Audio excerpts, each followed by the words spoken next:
Hey everybody, so I'm at Sparkle Farm working with the Ford 1700 today, changing the oil in the air filter, the oil bath air filter. So this thing was filthy when I picked it up. I soaked it in kerosene for a little over 24 hours, and a couple times I'd flip it in the bucket and flush all the junk out of it, and there's a lot of sediment that came out of that. And so it's been air drying for the last few hours.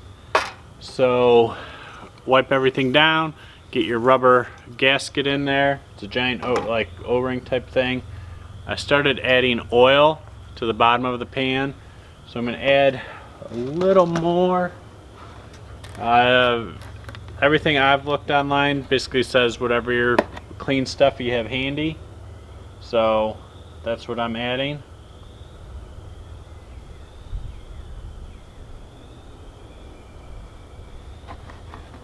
So we're going to go with that. So let's get this back together.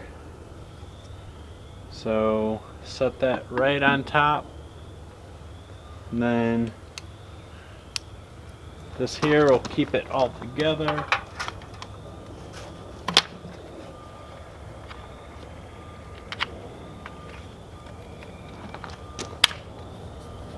Alright, so that's it.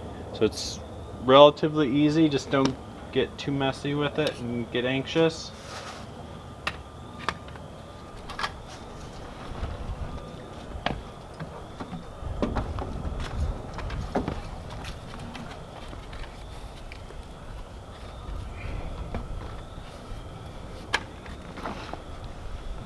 Okay. So that's it. So now I just need to tighten this down, and that is done. So it's kind of nice you don't have to buy an air filter for this, but it's kind of weird too. Okay, it's nice and tight. So that is it. So I'll need to, once the hood goes back on, this just goes back in place, and that's it. So kind of nice. You don't have to buy the 10, 20, sometimes even $30 air filter for your tractor. So hopefully this video helps somebody out. If you like it, hit subscribe and like, and I'll see you next video.